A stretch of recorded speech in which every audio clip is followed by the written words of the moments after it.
আল্লাহ তাআলার গোলামি কিভাবে করা যায়। আল্লাহ তাআলা বলতেছেন, ওয়ামা খলাকতুল জিন্না ওয়াল ইনসা ইল্লা লিয়াবুদুন। আল্লাহ তাআলা বলতেছেন, দুনিয়ার মানুষ শোনো, এই আয়াতের সামনে অনেকগুলা কথা আছে, শুধুমাত্র মূল কথাটা বোঝানোর জন্য আমি আয়াতে কারিমা তেলাওয়াত করেছি। দিলের কান দিয়া বুঝবেন, বিবেকের আদালত দিয়া কথাগুলা বোঝার চেষ্টা করবেন। পর্দানিশীন মা আমার কলিজার টুকরা বোন, এমন তুমি বিবেক নিয়ে আজকে কোরআনের একটা কথাকে ধারণ করতে পারো, আর এই কোরআনের কথা যদি ধারণ করে নিজের মন রে বুঝাইতে পারো যে দুনিয়ার মধ্যে আমার 18 বছর 20 বছর বয়স চলে গেল, 25 বছর আমার হায়াতের থেকে চলে গেল, লম্বা একটা সময় আমার জীবন থেকে পার হয়ে গেল, কিন্তু এই সময়টাকে আমি কোন পথে ব্যয় করলাম, কোন পথে আমি তাড়াইয়া দিলাম। বান্দা যখন নিজের সাথে নিজে মুহাসাবা করবে, বান্দা যখন নিজের আমলের সাথে কথোপকথন করবে, গভীর রাত্রেবেলায় যখন আমার মুসলমান মা পর্দার অন্তরালের বোন, এই যে তুমি বালিশের সাথে মাথা লাগায়া চিন্তা করবা, তোমার বিবেক তোমাকে বলবে, এই নারী, তোমার উপরে আমার মালিক পর্দার বিধানকে ফরজ করেছেন, আল্লাহ তাআলা তোমার উপরে পর্দার বিধানকে ফরজ করে দিয়েছেন, কিন্তু তুমি প্রতিনিয়ত আল্লাহর সাথে নাফরমানি করতেছো। এরে বোন, তোর মা দুনিয়ার মধ্যে নাই, তোর দাদি দুনিয়ার মধ্যে নাই, তোমার পূর্বপুরুষরাও দুনিয়ার মধ্যে নাই। গভীর রাত্রেবেলায় যখন এই মৃধা পাওয়া গুরুস্থানের কথা ওই নারীকে স্মরণ করে দিবে, সকালবেলায় ফজরের নামাজের আজান যখন হয়ে যাবে, আমার ওই মা, আমার ওই বোন পর্দানিশীন, কশ্চিন কালেও সে ঘুমে আচ্ছন্ন হয়ে মালিকের সাথে নাফরমানি নামাজ বাদ দিয়ে করতে পারবে না। পারবে নাকি? কশ্চিন কালেও পারবে না। এজন্য আল্লাহ তাআলা বলতেছেন, বান্দা তুমি মুহাসাবা করো, বান্দা তুমি তোমার নিজের বিবেককে জিজ্ঞাসা করো, সারাটা দিন তুমি তোমার সাথে যে আমলগুলা করেছো, কতটি মানুষকে ঠকায়া দিছো, কতটি মানুষের সাথে দুর্নীতি করেছো, কত মানুষের সামনে মিথ্যা কথা বলেছো, কতগুলা মানুষের সাথে অন্যায় অবিচার করেছো, নিজে যুক্তি দিয়া সমস্ত অন্যায়গুলার ন্যায় বানায় নিছো। দুনিয়ার আদালত থেকে তুমি বেঁচে যাবা, দুনিয়ার আদালত হয়তো তোমাকে ধরতে পারবে না, দুনিয়ার সম্পদের মোহের কারণে দুনিয়ার কোনো শক্তি তোমাকে থামাইতে পারবে না, কিন্তু তুমি মনে রাখবা, কিয়ামতের এমন একটা কঠিন সময় আমার আল্লাহ তাআলা রেখেছেন, ওই দিন কিন্তু সমস্ত রাজাধিরাজ একমাত্র আল্লাহ হবে। কোনো জাস্টিস থাকবে না, কোনো উকিল থাকবে না, কোনো সুপারিশকারী থাকবে না। তবে হ্যাঁ, আমার আল্লাহ তাআলা বলতেছেন, একটা শ্রেণীর মধ্যে পাওয়ারফুল সুপারিশকারীকে আমি দুনিয়ার মধ্যে রেখে দিয়েছি, যারা কঠিন ভয়াবহ কিয়ামতের দিন ওই গুনাহগার জালেম বান্দাদের জন্য সুপারিশ করবে। ওরা হলো দুনিয়ার সাধারণ কোনো মানুষ নয়, ওরা হলো এই কাসিমুল উলুম মাদ্রাসার মধ্যে গভীর রাত্রে বেলায় যারা তাহাজ্জুদের নামাজ পড়ে, ঠান্ডা পানি দিয়ে ওযু করে করে আমার মালিকের সাথে কথা বলে। দুনিয়ার সাধারণ মানুষ যখন আপনার সামনে আসে বলবে, আমার চেয়ারম্যান চাচার সঙ্গে আমার ভালোই সম্পর্ক, আমার এমপির সাথে আমার ভালোই সম্পর্ক, আপনার মন না চাইলে ওই বান্দাকে সম্মান দেখাইতে বাধ্য হয়ে যান। আর যখন কোনো ছোট্ট মাসুম নাবালেগ বান্দা গভীর রাত্রে উঠা উঠা আল্লাহর কালাম পড়তেছে, আর প্রতিটা আয়াত পড়ে পড়ে আল্লাহ তাআলা বান্দার সাথে কথা কথোপকথনে লিপ্ত হয়ে যায়। গভীর রাত্রে দুনিয়ার সব মানুষ ঘুমন্ত অবস্থায় থাকে, কিন্তু আমার আপনার কলিজার টুকরা সন্তান মালিকের প্রেমে আসক্ত হয়ে যায়। কথা বলেন ঠিক কিনা? কিয়ামতের কঠিন দিনে এই কোরআন পড়নেওয়ালা বাচ্চাদের মা বাবার ভুল ত্রুটির কারণে যদি আল্লাহ না করুক জাহান্নামের ফয়সালা হয়ে যায়, এই জাহান্নামী ফয়সালাওয়ালা বান্দাদেরকে আল্লাহ তাআলা কোরআনের মহব্বতের কারণেও সেদিন জান্নাতের মধ্যে দিবে। এই কথায় কথা আসতেছে, জন্য একটা কথা বলেই দি, ক্বালা রাসূলুল্লাহ সাল্লাল্লাহু আলাইহি ওয়াসাল্লাম, মান ক্বারাআল কুরআন ফাজতাযহারাহু ফাহাল্লা হালালাহু ওয়া হাররামা হারামাহু আদখালাহুল্লাহুল জান্নাহ আও কামা ক্বালা আলাইহিস সালাতু ওয়াস সালাম। কিয়ামতের কঠিন দিনে ওই সমস্ত কোরআন গবেষণাকারী বান্দা যারা দুনিয়ার মধ্যে কোরআন অর্জন করেছে, কোরআনের জ্ঞান ধারণ করার পরে একটা শব্দ আছে, হককে হক প্রচার করেছে, হারামকে হারাম ঘোষণা করে দিয়েছে, মানুষের চোখের দিকে তাকায়া হারামকে হালাল বলে নাই, নেতার পকেটের দিকে তাকায়া এই মেহরাবের মতো আমানতের জায়গাকে বিক্রি করে দেয় নাই, শুধুমাত্র আল্লাহকে রাজি খুশি করার জন্য। কারণ আলেম জানে, লা তাআতা লিমাখলুকিন ফি মাসিয়াতিল খালিক, পৃথিবীর সমস্ত মানুষকে রাজি করতে গিয়ে যদি আমার আল্লাহ তাআলার সাথে নাফরমানি হয়ে যায়, কিয়ামতের কঠিন দিনে আল্লাহ আমাকে পাকড়াও করবে। কিন্তু আল্লাহ তাআলার রাসূল বলতেছেন, দুনিয়ার সমস্ত মানুষ তোমার বিরুদ্ধাচরণ করুক, সমস্ত মানুষ তোমার বিপক্ষে চলে গেলেও তুমি একমাত্র খুশি করার কাজে ব্যস্ত থাকো। তিনি হলো কে? তিনি আমার আল্লাহ। আলেম যখন আল্লাহকে খুশি করার উদ্দেশ্যে ময়দানে থাকবে, আলেম যখন আল্লাহকে খুশি করার জন্য নামাজ পড়বে, ওই আলেমের জবান দিয়ে কখনো কোনো মানুষকে খুশি করার মতো শব্দ বের হবে না। কোনো মানুষের চোখের দিকে তাকায়া কথা বলবে না, কোনো মানুষের ঠোঁটের দিকে তাকায়া কথা বলবে না। কারণ আলেম তো জানে আজ হোক কাল হোক তুইও কবরের মধ্যে যাবি, আমিও আল্লাহর কবরের মধ্যে যাব। এজন্য আল্লাহর হাবিব বলতেছেন, ফাহাল্লা হালালাহু ওয়া হারামা হারামা। আল্লাহর হাবিব বলতেছেন, কোরআনের জ্ঞান অর্জন করে এবং ওই অর্জন করা যে অর্জনের মাধ্যমে সমাজের প্রত্যেকটা হালালকে হালাল ভাবে স্পষ্ট বর্ণনা করতে পারে, সমাজের প্রত্যেকটা হারামকে হারাম ভাবে সুস্পষ্ট বর্ণনা করে, মানুষের কারণে কোনো হালালকে হারাম আর হারামকে হালাল না বলে দেয়, এমন যদি কোনো বান্দা থাকে, ওই বান্দার মা বাবাকেও আল্লাহ তাআলা সেদিন মাফ করে দিবে। এই হাদিসের তাফসীর অনেক লম্বা, কেমন ভাবে মাফ করবে শোনেন। আজকে আমাদের এই যে মাহফিলের বিকাল থেকে আমরা এখানে আসছি, আমাদের অনেক বাচ্চা কাচ্চারা আমরা নিয়ে আসছিলাম না বিকাল বেলায় মেলায়। আপনার বিবি বলতেছেন, রাত্র হয়ে গেলে তুমি মৃধাপড়া গোরস্থানের মাহফিলে যাবা, বিকাল বেলায় তুমি আমার বাচ্চাটার জন্য কিছু মাল সদাই কিনে বাড়ির মধ্যে দিয়ে যাও, রাত্রে বাচ্চারে ঘুম পাড়াইয়া দিব। বাচ্চারে আমি ঘুম পাড়াইয়া দিলে তুমি সারা রাত্র মাহফিল শুনবা, এমনটা হয় কি হয় না? আপনি আপনার ছোট্ট বাচ্চার হাতটা ধরে আপনি এই বাজারে নিয়ে আসছেন, বাজারে নিয়ে আসার পরে তারে আপনি চানাচুর কিনা দিলেন, বিস্কিট কিনা দিলেন, পাঁপড় কিনা দিলেন, কিনে দেওয়ার পরে বলতেছেন এখন তুমি চলে যাও। বাচ্চা আপনারে বলতেছে, না দাদু আমি এখন বাড়ি যাব না, কারণ হলো তুমি আমাকে সব কিছু কিনে দিয়েছ, কিন্তু এখনো তো আমারে 20টা টাকা দাও নাই। কথা বলেন ঠিক কিনা? বাচ্চারা এমন আবদার করে কিনা? নাতি পুতিরা এমন আবদার করে কিনা? সমস্ত বাজার যদি আমার বাচ্চাকে কিনে দেয়, তারপরেও তার পকেটে একটা কসকসা 20 টাকা দেওয়া, এ কথা বলে না, লাগে কি লাগে না? কেমন ভাবে আল্লাহ এই হাফেজে কোরআন আলেমদের মা বাবাদেরকে মাফ করবে, ওইটা বুঝাইতেছি। এরপরে যখন আপনি 20 টাকার একটা নোট দেয়া দিবেন, আপনার সন্তানের হাতটা ধরে বাড়ির মধ্যে রেখে আসলেন, বাড়ির মধ্যে দিয়ে আপনি মাহফিলে ঢুকে আবার একটু কোনো কাজে বাইরে গেছেন, তারপরে দেখেন ওই বাচ্চা আবার বাজারের মধ্যে ঘোরাফেরা করে কি করে না? আবার ঘোরাফেরা করতেছে। ঘোরাফেরার একটা অবস্থায় আপনি আপনার বাচ্চারে দেখার পরে বললেন, কিরে এখনো বাড়ি যাস নাই? সব কিনে দিলাম, যা চাইলি তাই দিলাম, টাকাও দিলাম, বাড়ি যাসটা কেন? বাচ্চা মুচকি ফিক করে হাসি দিয়া বলবে, সব কিনে দিছো, টাকাও দিছো, কিন্তু আমারে তুমি তো বেলুন কিনে দাও নাই। কথা বলেন ঠিক কিনা? একটার পর একটা আবদার এরকম থাকে কি থাকে না? আপনাদের নাতিপতি কেউ নাই মনে হয়, কথা কন না, কে লড়েও না চড়েও না, আছে কি নাই? এমন আবদার করে কি করে না? এমন আবদার করে।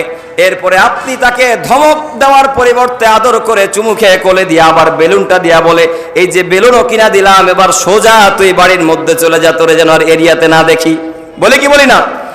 অনুরূপ ভাবে কিয়ামতের কঠিন দিনে মানুষ যেদিন তার নিজের গুনাহের কারণে হাবুডুবু খাবে, কিয়ামতের বর্ণনা অনেক বড় কঠিন।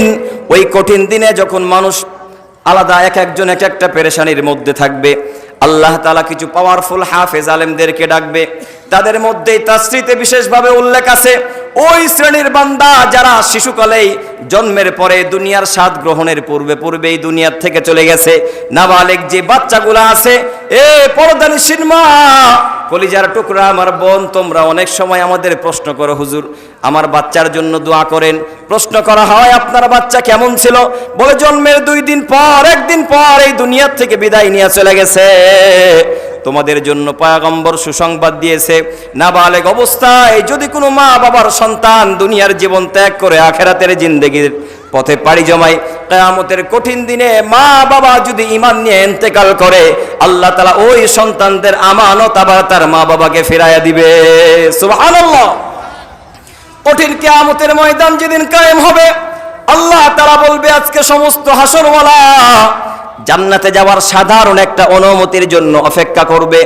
অর্থাৎ মালিকের পক্ষ থেকে একবার যদি জান্নাতে যাওয়ার একটা ডাক আসতো, সমস্ত হাসরওয়ালা সেদিন দৌড় দিয়া জাহান্নামের ভয়ে পলায়ন করে জান্নাতে ঢুকে যাবে। এর জন্য আল্লাহ তাআলা ওই সমস্ত হাফেজ আলেম এবং ওই ছোট ছোট বাচ্চাদেরকে ডাক দিয়া বলবে, তোমরা অগ্রিম জান্নাতের মধ্যে চলে যাও। এরপরে তাদের জান্নাতের মধ্যে পাঠায় দিয়া বিচার ব্যবস্থা কায়েম করা হবে। মুসলমান দিলের কান লাগায়া শোনেন। এরপরও দেখবে ওই ছোট ছোট হাফেজ আর ওই বাচ্চাগুলা আবার আরশের আশপাশ দিয়া ঘোরাঘুরি করতেছে মেলার মতো। আল্লাহ তাআলা বলবে, কি ব্যাপার? সমগ্র কিয়ামতের ময়দানে যারা সামান্য সাধারণ জান্নাতে যাওয়ার অনুমতির জন্য অপেক্ষমান, সেখানে তোমাদেরকে পাওয়ারফুল জান্নাতের অনুমতি দেওয়ার পরেও তোমরা কেন হাসরের ময়দানে জান্নাতে যাও না কেন? আল্লাহ তাআলার ওই ছোট্ট ছোট্ট বাচ্চারা বলবে, আল্লাহ, যেই মা বাবার কষ্ট করে আমাকে দুনিয়ার জীবনে হাফেজ বানাইছে, যেই মা আমাকে বড় কষ্ট করে আরামের ঘুমকে হারাম করে সারা রাত্র কেন্দে কেন্দে আমার জন্য দোয়া করেছে, সারা রাত্র কাঁদায় কাঁদায় বুক ভাসায় দিছে, ওই পিতা মাতার চোখের পানিতে আমি হাফেজে কোরআন হয়েছি। আল্লাহ, আজকে এত বড় জান্নাতের মালিক তুমি আমারে বানাই দিছো শুধুমাত্র আমার মা বাবার দোয়ার জন্য। অতএব আজকে কিয়ামতের কঠিন দিনে আমার যেই মা বাবা তাদের গুনাহের কারণে জাহান্নামের ফয়সালা হয়ে গেছে, আল্লাহ, যতক্ষণ না পর্যন্ত তুমি আমার মা বাবাকে মাফ না করবা, আমি জান্নাতে একটা কদমও উঠাবো না। আল্লাহু আকবার। এরপরে আল্লাহ তাআলা ঘোষণা দিয়ে দিবে, যা মাফ করে দিলাম। আল্লাহু আকবার। এজন্য মুসলমান ইমানদার আল্লাহর গোলাম বলতেছিলাম যে কিয়ামতের কঠিন দিনে এরকম পাওয়ারফুল সুপারিশ করবে, দুনিয়ার কোন নেতার পিছনে ঘুরলে এমন সুপারিশ পাওয়া যাবে না। দুনিয়ার নেতা, দুনিয়ার দাপট, এগুলা দুনিয়াতেই আপনাকে আশ্বস্ত করবে। তবে হ্যাঁ, নেতা যদি দিনদার হয়, নেতা যদি আল্লাহর আখিরাতের ভয় থাকে, নেতা তো অবশ্যই হতে হবে। নেতা না থাকলে, সেবক না থাকলে জাতির সেবা করবে কারা? কথা বলেন ঠিক কিনা? তবে নেতামু করতে হবে, জাতির সেবা করতে হবে মুহাম্মদুর রাসূলুল্লাহ সাল্লাল্লাহু আলাইহি ওয়াসাল্লামের আদর্শে উজ্জীবিত হয়ে।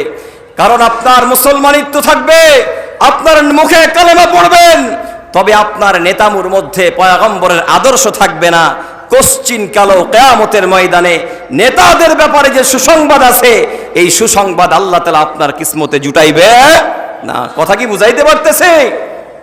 এজন্য দিনদার মানুষ, নেককার মানুষ, যারা নামাজের ওয়াক্ত হয়ে গেলে পৃথিবীর সমস্ত কাজকে রেখে নেতা কমান্ড করে, যাদের নামাজ প্রয়োজন আছে নামাজ পড়ে নেন, এমন যোগ্য নেতার নেতৃত্বে থাকলে দুনিয়ার জীবনে লাভ আছে, আখিরাতের জীবনে লাভ আছে। নচেত পৃথিবীর জীবন ধ্বংস, আখিরাতের জীবনও ধ্বংস। আজকে বড় আফসোস আর পরিতাপের বিষয়, বর্তমান সমসাময়িক রাজনীতির যে অবস্থা, সাধারণ মানুষগুলা, আমরা তো রাত্রে চলাফেরা করি, এটা আমরা ভালো জানি না? কারণ বর্তমান যে অবস্থা দেশের, দিনের বেলায় তো দেশের পরিস্থিতি, রাত্রে বেলায় যে অবস্থা, একটা কুত্তা থাকে আর একটা বক্তা থাকে। তো মানুষের জান মালের যে নিরাপত্তাহীনতায় যে আমি আপনি ভুগতেছি, এটার জন্য যখন আমার আপনার আমল আখলাক, আমার আপনার চরিত্রগুলাকে যদি আমি নিজে জিম্মাদারি নেই যে আমি কাউকে অন্যায় করে আঘাত করব না, আমি অন্যায়ভাবে কাউকে আঘাত করব না, তাহলে এই নিয়ত যদি আমি এখান থেকে 100 জন লোক নিয়ত করেন, তাহলে 100 জনের নিয়তের কারণে 100 জন লোক হেফাজতে থাকবে কি থাকবে না? কথা বলেন, থাকবে কি থাকবে না? এজন্য প্রত্যেকটা বিষয়কে যখন আমি আমার নিজের থেকে শুরু করব, তখনই পৃথিবীতে, তখনই দেশে, রাষ্ট্রে, সমাজে সুন্দর একটা আদর্শিক জাতি গঠন হবে। কথা বলেন ঠিক কিনা? এছাড়া স্টেজে পাওয়ার পরে এর বদনাম, ওর বদনাম, এর গিবত, ওর গিবত করে কি এই পুরো দুনিয়াকে সঠিক করা যাবে? কথা বলেন, যাবে নাকি? কোশ্চিন কালেও যাবে না।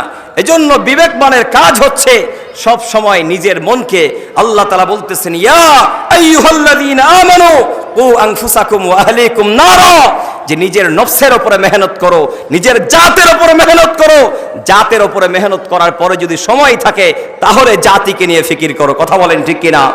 আল্লাহর হাবিব সাল্লাল্লাহু আলাইহি ওয়াসাল্লামকে আল্লাহ চাইলে তো 15 বছরেও নবুয়ত দিতে পারতেন। কথা বলেন ঠিক কিনা? এই কথা কি আপনারা বুঝেন না? কথা বুঝতেছেন না? আল্লাহ তাআলা চাইলে তো 25 বছরেও নবুয়ত দিতে পারতো। আল্লাহ কেন 40টা বছর পর 40 বছর বয়সে নবুয়ত দিয়েছে? এটার মধ্যে ঐতিহাসিকগণ বিশাল বড় একটা রিজন বর্ণনা করেছে, একটা কারণ উল্লেখ করেছে। এই 40টা বছর পর্যন্ত পয়গম্বর সাইয়্যিদুনা আলাইহিস সালাতু ওয়াস সালাম নিজের জাতের মেহনত করেছে, সুবহানাল্লাহি ওয়া বিহামদিহি। আর আজকে আমাদের অবস্থা কি? আমাদের অবস্থা, হুজুররা আমাদের তো ওস্তাদের ওস্তাদ, আজকে আমার অবস্থা দেখেন, আমি এখন বক্তা, আমি আপনারা ঠিক করার জন্য চলে আসছি, কথা বুঝেন নাই? আজকে বক্তারা কিয়ামতের আলামত বর্ণনা করে যে কিরে কি হয়েছে, কয় এটা কিয়ামতের আলামত। বাংলাদেশের মধ্যে অধিকাংশ আলেম বড় কিয়ামতের আলামত হয়ে আছে, কথা বলেন ঠিক কিনা? বাংলাদেশের অনেক মেহরাবওয়ালা কিয়ামতের আলামত হয়ে আছে। ওরা নিজে জানে বিশাল বড় বড় পিএইচডি আছে, বিশাল বড় বড় ডিগ্রি আছে, এই ডিগ্রিতেই আল্লাহ আমারে পার করে দিবে, এত সহজ।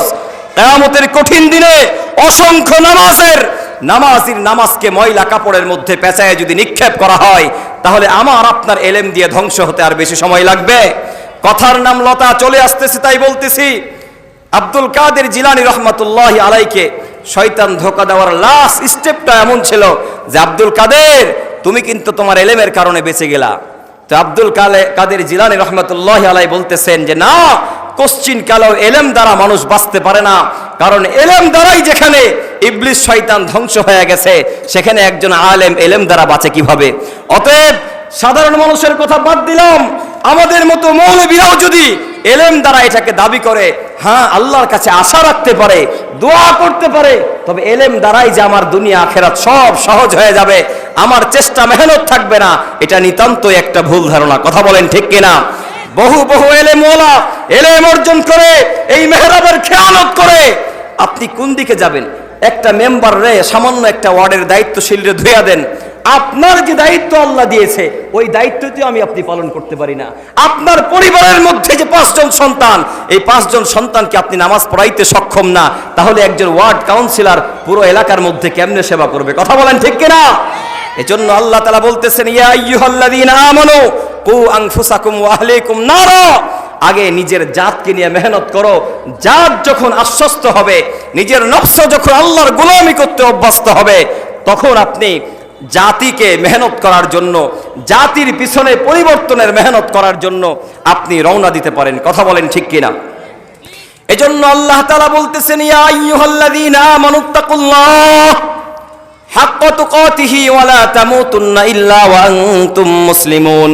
আল্লাহ তাআলা বলতেছেন, গোলামির আরো একটা বড় গুণ হলো ওই গুণটার মধ্যে তোমাকে আল্লাহর ভয় অর্জন করতে হবে। আর আল্লাহর ভয় যখন তুমি বান্দা অর্জন করতে পারবা, ওই সময় দুনিয়ার জীবনটা আল্লাহ তাআলা তোমার সহজ করে দিবে। এখন প্রশ্ন আসবে, হুজুর আল্লাহ যে আমাকে গোলামির জন্য পাঠাইছে, এই গোলামি আমি কিভাবে জাহির করব? মুফাসসিরিনে ইকরামে আয়াতের তাফসীর থেকে গোলামির 7টা ধরন বর্ণনা করেছে। সময় যেহেতু কম, আমি 2-1টা গুণ বলেই শেষ করব ইনশাআল্লাহ। আল্লাহ তাআলা বলতেছেন, আমি পৃথিবীর সমস্ত মানুষকে এবং জিনকে আমি আল্লাহ তাআলার গোলামি করার জন্য পাঠাইছি। এই গোলামিটা কেমনে ভাবে করব? মুফাসসিরিনে ইকরাম বলতেছেন, গোলাম তোমার 1 নম্বর গুণ হলো নিজেকে যদি আল্লাহর গোলাম বলে স্বীকার করো, ওই স্বীকার করতে হবে ইকরারে গোলামি। আওয়াজ দেন, ইকরারে গোলামি, অর্থাৎ তুমি যে যার গোলাম এই কথাটাকে মুখের দ্বারা স্বীকার করতে হবে। আরবিতে এটার নাম বলতেছেন ইকরারে গোলামি। গোলামিকে স্বীকার করতে হবে। আল্লাহর হাবিব সাল্লাল্লাহু আলাইহি ওয়াসাল্লাম বলতেছেন এই কথার ব্যাখ্যা যে মানুষ ইকরার করবে কখন? যখন একজন মুমিন এই ঠোঁট দিয়া বলবে লা ইলাহা ইল্লাল্লাহু মুহাম্মাদুর রাসূলুল্লাহ, মুহাম্মাদুর রাসূলুল্লাহ, লা ইলাহা ইল্লাল্লাহু মুহাম্মাদুর রাসূলুল্লাহ। বান্দা যখন জবানের মধ্যে এটা স্বীকার করবে, ওই বান্দার দিলের মধ্যে এটা আসর পড়বে যে হ্যাঁ আমি কার গোলাম। তো বান্দা স্বীকার করেছে লা ইলাহা ইল্লাল্লাহ, আল্লাহ এটা আল্লাহ একমাত্র আমার মালিক, লা মাশুকা ইল্লাল্লাহ, লা মাহবুবা ইল্লাল্লাহ। যুবক, তুমি অন্য অবৈধ সম্পর্কে লিপ্ত হইতে পারো না, কারণ তোমার মাশুক তো আল্লাহ, লা মাহবুবা ইল্লাল্লাহ।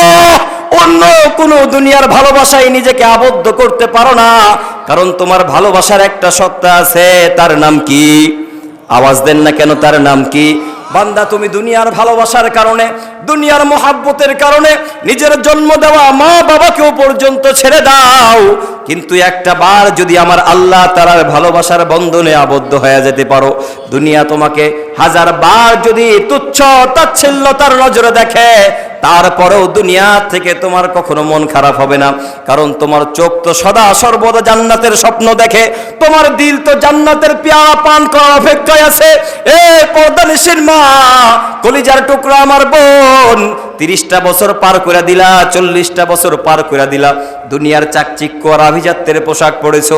মারে তুমি তোমার বিবেকের আদালতে এখনই এই মুহূর্তে প্রশ্ন করো, এখন যদি মালাকুল মউত নামক ফেরেশতা পাঠায় দেয় আর তোমার সাদের এই দুনিয়া থেকে খপ করে রূহটাকে বের করে নেওয়া হয়, মৃধাপাড়া গোরস্থানের মাইক থেকে আওয়াজ চলে আসবে, অমুকের স্ত্রী আর নাই, অমুকের মেয়ে আর দুনিয়ার মধ্যে নাই। হাজারো এমন সংবাদ আমরা শুনতে পাই কি পাই না?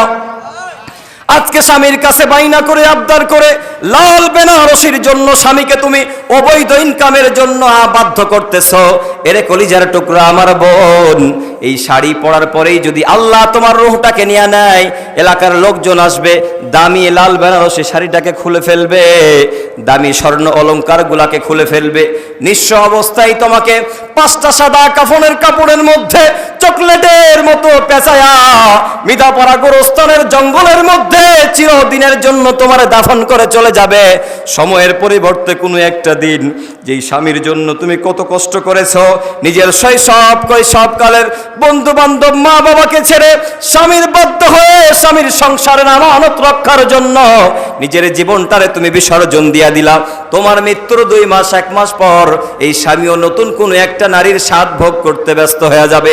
1 বছর 2 বছর চলে যাবে, স্বামী বলতেও পারবে না আমার প্রিয় তোমার কবর ছিল এটা, যার চরম বাস্তবতা হলো অন্ধকার গহীন জঙ্গলের কবর।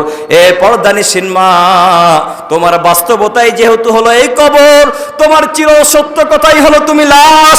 কিভাবে তুমি আলতা সোনো মেখে পর্দাহীন অবস্থায় অন্যদের সামনে অঙ্গভঙ্গি করে মানুষকে গুনাহের দিকে আবদ্ধ করো? এখনো সময় আছে রে মা বোন, এখনো সময় আছে, আসো আল্লাহর দিনের মধ্যে তুমি ঢুকে যাও, আর গোলামির শিকল তুমি তোমার গলার মধ্যে পড়ে নাও। আশা করা যায় যদি ইখলাসের সাথে আল্লাহর গোলামির চাদর পরিধান করতে পারো, কিয়ামতের ময়দানে আল্লাহ রাসূল সাল্লাল্লাহু আলাইহি ওয়াসাল্লাম যেই 4 শ্রেণীর নারীদের জন্য সুসংবাদ বর্ণনা করেছে, আশা করা যায় আল্লাহ তাআলা তোমাকে চিরস্থায়ী জান্নাতের বাসিন্দা বানায় দিবে ইনশাআল্লাহ। ইকরারে গোলামি কেমন গুণ? দুনিয়ার জমিনে আমার যদি কোনো কর্মচারী বাইরে যাওয়ার পরে তাকে জিজ্ঞাসা করা হয়, এই তুমি কার গোলাম, কার কর্মচারী, তুমি কার দোকানে কাজ করো, কার মিলের তুমি শ্রমিক, ও আওয়াজ দিয়া বলবে আমি চেয়ারম্যান সাহেবের দোকানে কাজ করি, আমি অমুক সাহেবের দোকানে কাজ করি, আমি রনি কম্পিউটারের ওয়ার্কার। কথা বলেন ঠিক কিনা? তাহলে তার জবানের শিকারের মাধ্যমেই সমস্ত জগৎ জেনে যাবে সে কার দোকানের কর্মচারী। তার এই ঠোঁটের উচ্চারণের মাধ্যমে সমস্ত দুনিয়া জানবে সে অন্য কারো দোকানের কর্মচারী নয়, তার নির্দিষ্ট একটা মালিক আছে, সেটা হলো অমুক দোকানদার। কথা বলেন ঠিক কিনা?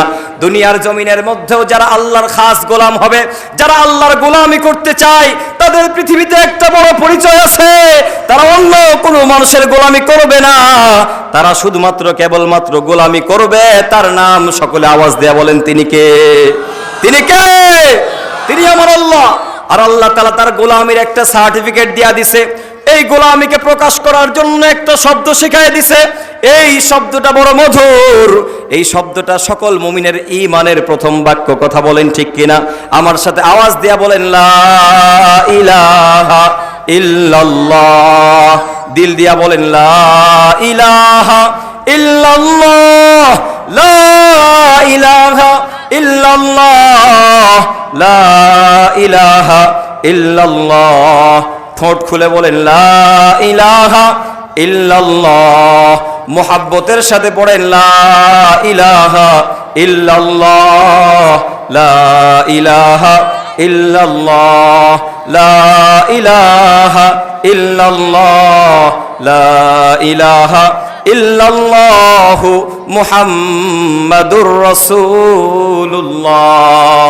বান্দা যখন এই কালেমা এই জবান দ্বারা সে ইকরার করলো, স্বীকার করলো, সমস্ত জগৎওয়ালা জেনে গেল এই গোলামের একটা কিন্তু মালিক আছে। তার নাম কি? আওয়াজ দিয়া বলেন। এই আওয়াজ দেন না কেন? তার নাম কি? তার নাম আল্লাহ। অতএব যখন সমস্ত দুনিয়া জানতেই পারলো যে এটা কিন্তু সাধারণ অন্য কোনো সত্তার গোলাম নয়, অন্য কোনো দোকানের কর্মচারী নয়, এটা হলো শহরের সবচাইতে পাওয়ারফুল কোম্পানির ওয়ার্কার, সমগ্র দুনিয়া জেনে যাবে তিনি কিন্তু অন্য কোনো লাত উজ্জার পূজা করে না, তিনি কিন্তু কোনো মাটির বানানো খোদার পূজা করে না, তিনি কিন্তু আগুনের পূজা করে না, কোনো কিন্তু অন্য কাউরে আল্লাহর সাথে শরীক করে না। তিনি এমন একজন সত্তার গোলাম, তিনি এমন একজন সত্তার গোলাম যেই সত্তা পৃথিবীর রাজাধিরাজ, যেই সত্তার সামনে সমগ্র শক্তিকে একত্রিত করেও যা যেই সত্তার সামনে একটা মরা মাছির বাম পাখার সমতুল্য নয়, এমন একজন পাওয়ারফুল সত্তার তিনি গোলাম। যখন তিনি এই উচ্চারণটা করে ফেলবে, পৃথিবীর সমস্ত বাতিল শক্তি ওই সত্তার গোলামের ক্ষেত্রে যে কোনো আঘাত আনার ক্ষেত্রে বারবার চিন্তা করবে। কথা বলেন ঠিক কিনা?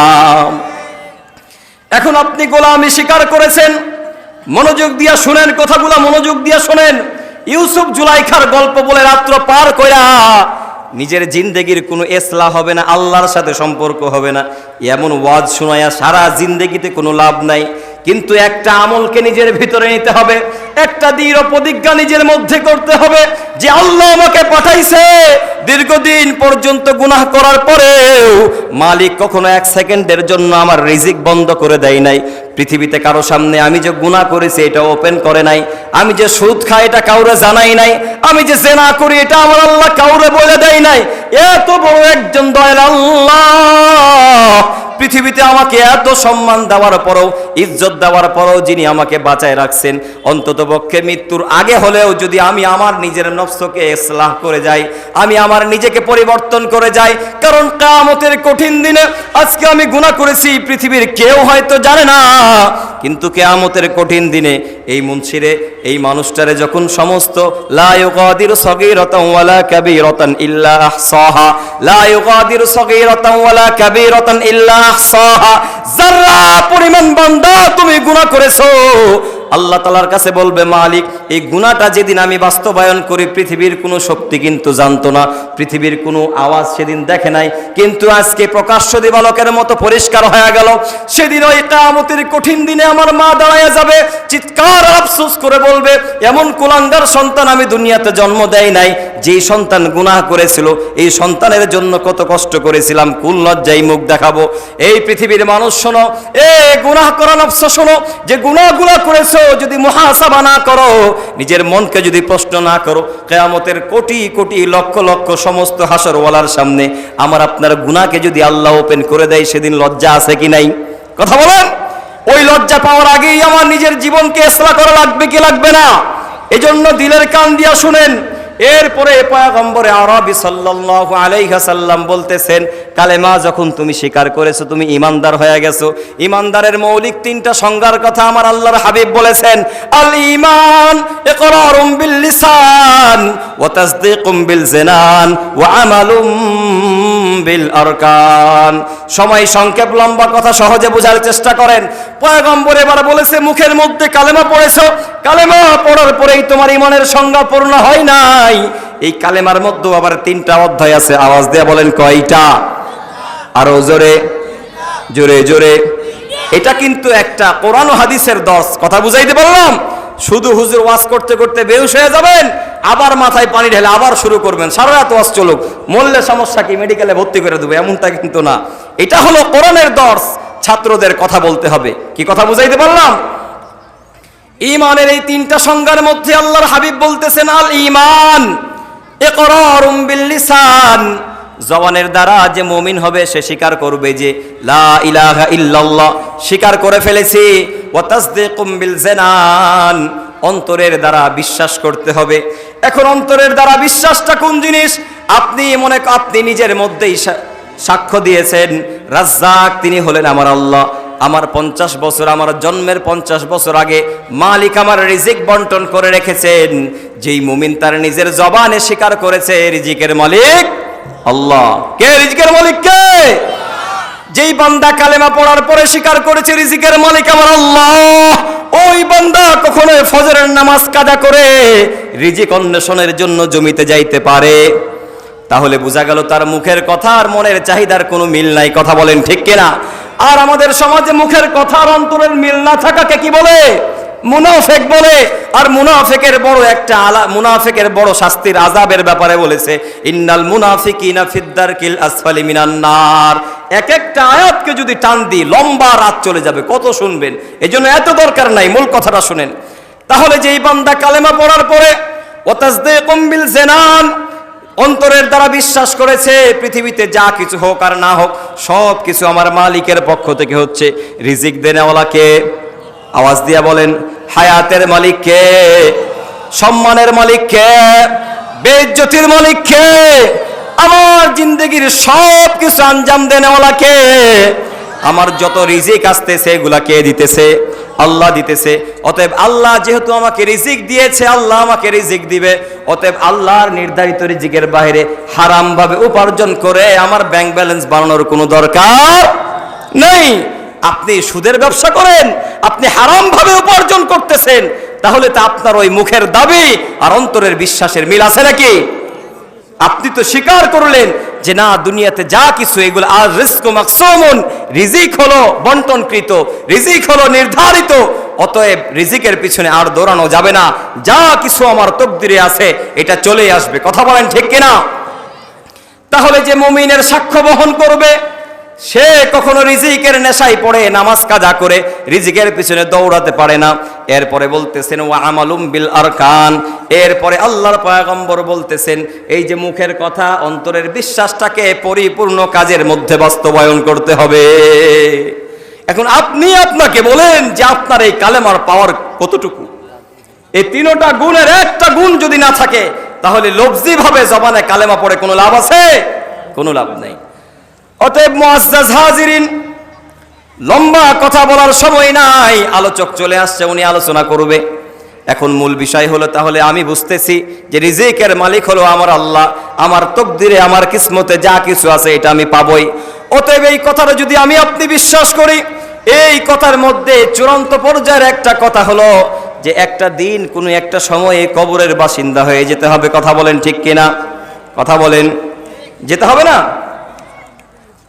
যাওয়া লাগবে না? আওয়াজ দেন না কেন? কবরের পাশে বসেও যদি কবরের অনুভূতি না আসে তাহলে তো মৃত্যু আপনার থেকে অনেক দূরে থাকলে আপনার গুনাহ করা সহজ হয়ে যাবে। আপনার দিলকে আপনি বুঝান যে আজকে এখানে বসে আছেন, গত বছরও হয়তো মাহফিল হয়েছে কিনা জানি না, বা শত মানুষ এখানে জানাজা পড়তে আসে, আবার কোনো সময় ওই ব্যক্তিগুলাকে লাশের খাটিয়ার মধ্যে নিয়ে আসে। কথা বলেন ঠিক কিনা? আজকে আমি আপনি এখানে বসে আছি, আল্লাহ না করুক একটা সময় তো হতেই হবে যে কোনো একটা সময়ে আমি আপনি আর এখানে বসবো না, সারা জীবনের জন্য এই কবরে শুয়ে শুয়ে থাকবো, আর কোরআনের কথাগুলো আমার কানে চলে যাবে, বসার সুযোগ পাবো না।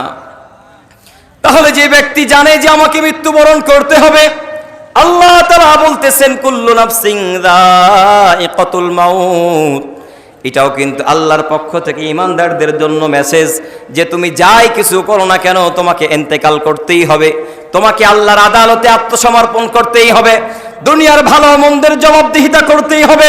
যাররা পরিমাণ যদি তুমি গুনাহ করো এটার শাস্তিও তোমাকে ভোগ করতে হবে, যাররা পরিমাণ সওয়াব যদি তুমি কামাই করো এটারও প্রতিদান তুমি পাবা। মুসলমান ইমানদার বুঝলে এবার বলেন, কিয়ামতের ওই কঠিন দিনে আমাকে আপনাকে মুক্তির পথ বের করতে হবে কি হবে না? আওয়াজ দিয়ে বলেন, হবে কি হবে না? কিয়ামতের কঠিন দিনে শত শত গুনাহগারদের জন্য বিশাল বড় একটা মুক্তির পথ হলো ওই যে কঠিন দিনে জাহান্নামীদেরকে যখন জাহান্নামের ফায়সালা করে দেওয়া হবে, জাহান্নামীরা কাঁদতে কাঁদতে চলে যাবে, কোনো একজন আলেমকে যখন জান্নাতের সুসংবাদ দিয়া দিবে, জান্নাতের সুসংবাদ দেওয়ার পরে হাসতে হাসতে আলেম জান্নাতের পথযাত্রী হয়ে যাবে। এই কথাটা খুব মনোযোগ দিয়ে শুনেন, এদিকে লক্ষ্য করেন, এদিকে তাকান। এরপরে ঘোষণা হয়ে যাওয়ার পরে ওই গুনাহগার ওই জালেম কান্নাকাটি করবে আর আফসোস করবে আর বলবে, হাইরে দুনিয়ার মধ্যে যদি এত অর্থ সম্পদ আল্লাহ আমারে দিয়েছিল, সামান্য কিছু টাকা যদি আমি মসজিদ মাদ্রাসায় দিতাম, সামান্য কিছু টাকা যদি আমি আলেম বানানোর দুর্গে দিতাম, সামান্য কিছু অর্থ যদি আমি দুনিয়ার কাজের মধ্যে দিয়া দিতাম, আমার মৃত্যুর পরে সমস্ত সম্পদ নিয়ে আমার পরিবার পরিজন হট্টগোল করে কি করে না? লাশ দাফন করার আগে আগেই সম্পদের সঠিক বন্টন নিয়ে বিচার বসে না? শহরের দিকে তাকায় দেখেন হাজার হাজার ফ্যামিলি আছে যে বাবা মারা গেল, বাবার জন্য মাগফিরাতের কোনো দোয়া নাই, বাবা সন্তানদের জন্য কি রেখে গেছে এটা নিয়ে আলোচনা সমালোচনা শুরু হয়ে যায়। এমনকি কাঁদতে কাঁদতে ছোট ছেলে মেয়েটা পর্যন্ত বলে, রে বাবা, বড় ভাই বড় বোন রে তুমি সব দিলা, আমারে ঠকায় চলে গেলা। কথা বলেন ঠিক কিনা? এ মুসলমান ইমানদার, তাহলে বুঝেন এমন একটা সম্পদ আপনি হালাল হারাম না বুঝে নামাজ কাজা করে আল্লাহর সাথে নাফরমানি করে কামায় গেলেন, যে সম্পদ রেখে যাওয়ার পরেও কবরে যাওয়ার পরে শান্তি নাই। সন্তানরা উপর থেকে কবরে আপনার জন্য লানতের তখ্ত পাঠায় দেয়। এই সম্পদ আপনাকে বাঁচাইতে পারবে না। পৃথিবীতে যতজন দুনিয়া মানে ইসলাম বিমুখ হয়ে দুনিয়ার জীবনে সম্পদ কামাইতে চাইছে, ইতিহাস পড়ে দেখেন যুগে যুগে সম্পদের ভারের কারণে তারা ইসলাম থেকে লাইনচ্যুত হয়ে ধ্বংস হয়ে গেছে। কথা বলেন ঠিক কিনা? কিয়ামতের কঠিন দিনে আলেম যখন যাবে আর ওই জাহান্নামী ব্যক্তি কাঁদতে থাকবে, হঠাৎ করে আলেমরা সদা সর্বদা কৃতজ্ঞ হয়, পৃথিবীর কোনো মানুষের মতো অকৃতজ্ঞ হয় না। আপনারা বেজার হবেন, তারপরও বলি, দুনিয়ার মধ্যে আল্লাহ তাআলা বলতেছেন ইন্নাল ইনসানা লাকাফুর, এই কথার কাউন্টার দেওয়ার কোনো আলেমের অধিকার নাই, কোনো পাবলিকেরও নাই। আল্লাহ তাআলা বলতেছেন নিঃসন্দেহে মানুষ বড় অকৃতজ্ঞ। এই অকৃতজ্ঞ মানুষের মধ্যে আরো একটা নিম্ন শ্রেণী হলো যাদের মধ্যে এলমে শরীয়তের কোনো দিন নাই। আর দিনহীন নেতা যখন নেতৃত্ব দেয়, এরা নির্বাচনের পরে অকৃতজ্ঞ হয় না, কৃতজ্ঞ থাকে। কথা বলেন না কেন? অকৃতজ্ঞ হয়ে যায়। তার জন্য যে আপনি এত কিছু করেন, আমি আমার ব্যক্তিগত অবস্থা থেকেই বলি, অনেক নেতাদের কাছে আমরা গেলে অনেক সময় আমাদের চিনে না, অন্য সময় ভালোই চিনে আলহামদুলিল্লাহ। তো চিন্তা করলাম কি আপনি চিনতে পারেন না, অনেক লোক তো এই জন্য। আবার মাশাআল্লাহ অনেক নেতা এমনও আছে ফোন দিয়ে চা খাওয়ার জন্য আহ্বান করে। ওই যে আগে বলছিলাম যে এলমের নূর যার মধ্যে যাবে, হয়তো সরাসরি কিংবা ওলামা ইকরামদের সাথে সৎ সঙ্গ বা নেক সহবত থাকার কারণেও অনেক সময় যুগে যুগে সাধারণ মানুষগুলোও যুগ শ্রেষ্ঠ মানুষের জায়গা দখল করে। কথা বলেন ঠিক কিনা? এজন্য এটা দেখতে হবে যে এই ব্যক্তির সাথে বা অমুকের সাথে দিন, সে নিজে দিন শেখে নাই, তবে দিনের মানুষদের সাথে বড়ই তার মহব্বত, ওই লোকগুলাকে মহব্বত করাও আমার আপনার ইমানি দায়িত্ব। কথা বলেন ঠিক কিনা? এরপরে আলেমরা কিন্তু অকৃতজ্ঞ হয় না। আলেমদের মনে রাখবেন, এই কাসেম উলুম মাদ্রাসার মধ্যে 500 টাকা কোনো একদিন দান করেছেন, হয়তো মাদ্রাসার ছেলে আপনারা শুনেও চিনেও না, জানেও না, কিন্তু যখন এই ছেলেটা বাইরে যাবে, সোনার মরে যাবে, শান্তি মরে যাবে, আপনাকে দেখার পরে আপনাকে বাচ্চাটা চিনে না, কিন্তু এতটুকু আস্থা রাখেন এই বাচ্চার মুখ থেকে, এই কচি মুখ থেকে, কোরআনওয়ালার মুখ থেকে সুন্দর একটা রহমতের সালাম পাবেন। কথা বলেন ঠিক কিনা? এজন্য এই মাদ্রাসা উলামা ইকরামদের জন্য তালেবুল ইলমদের শিকড় থেকে অকৃতজ্ঞতার গুণ থেকে পবিত্র রাখে তিনি কে? এজন্য জীবনে যদি কাউকে ভালোবাসতেই হয়, জীবনে যদি কাউকে মহাব্বত করতেই হয়, জীবনে যদি কাউকে নেতা মানতেই হয়, আমরা কাদেরকে নেতা মানবে ইনশাআল্লাহ? কাদেরকে? আলেমদেরকে মানবে ইনশাআল্লাহ। পারবো তো ইনশাআল্লাহ? না কি করবেন যে দুনিয়ার নেতার পক্ষ নিয়ে মেহরাবে মসজিদের নেতার বিরোধিতা করবেন? এটা করবেন নাকি? আল্লাহ জঘন্যতম কাজ থেকে আমাদের হেফাজত করুক। এবার আসেন, আলেম যখন যাবে, কারণ আলেম পিছনে তাকায় দেখবে, ভাই আপনি কাঁদতেছেন কেন? বলে আমার জাহান্নামের ফায়সালা হয়ে গেছে। এই কথাটা খুব মনোযোগ দিয়ে শুনেন, জাহান্নামের ফায়সালা হয়ে গেছে। এরপরে ওই জাহান্নামী ব্যক্তি বলবে, হুজুর আপনি কি আমার জন্য একটু সুপারিশ করতে পারেন না? লম্বা কথা, আল্লাহর কাছে যাবে, যাওয়ার পরে বলবে আল্লাহ, অমুক গ্রামের অমুক বান্দাটার জাহান্নামের জন্য কান্নাকাটি করে, তারে কি মাফ করা যায় না? আল্লাহ মুস্কি তাবাসসুম করবে, হাসি দিবে। এরপরে বলবে আপনার সাথে তার কি সম্পর্ক? লক্ষ্য করে এই কথাটা শুনবেন। আলেম বলবে আল্লাহ, তাকে আমি কখনোই চিনতাম না, কিন্তু কোনো একদিন ওই রাস্তা দিয়ে আমি যাইতেছিলাম, রাস্তা দিয়ে যাওয়ার পর ওই ব্যক্তি আমাকে সালাম দিয়েছিল, তোমার জমিনে তোমার দিনের ধারক বাহকদেরকে রহমতের দোয়া প্রণয়নকারী, সালাম প্রদানকারী ব্যক্তি কখনো জাহান্নামে যাবে, এটা একজন আমি দিনের ধারক বাহক আলেম হিসেবে বরদাস্ত করতে পারবো না। আল্লাহু আকবার। একটা সালাম দেওয়ার কারণে আল্লাহ তাআলা কিয়ামতের দিন জাহান্নামে নির্ধারণ হয়ে যাওয়া ব্যক্তিকেও যদি মাফ করে দেয়, যারা সদা সর্বদাই দ্বীনি মারকাজের সাথে লেগে থাকবে, যারা ওলামা ইকরামের সাথে থাকবে, ওলামা ইকরামকে মহাব্বত করবে, ওলামা ইকরামকে ভালোবাসার কারণে কিয়ামতের দিন কি আমার আল্লাহ তাআলা মাফ করবে না? মাফ করবে না? অবশ্যই করবে। তাহলে এরকম শত শত আলেম হাফেজ তৈরি করার মারকাজগুলোকে আমাদের টিকিয়ে রাখতে হবে কি হবে না? কারা কারা রাজি আছে ইনশাআল্লাহ? দুই হাত তুলি, লিল্লাহি তাকবীর। আল্লাহ তাআলা আমাদের সকলকেই সদা সর্বদা মৃত্যুর আগ পর্যন্ত এই দ্বীনের মার্কাজগুলোকে টিকিয়ে রাখার মেহনতের সাথে জান মাল সময় দিয়ে কবুল করুক। সকলে বলেন আল্লাহুম্মা আমিন।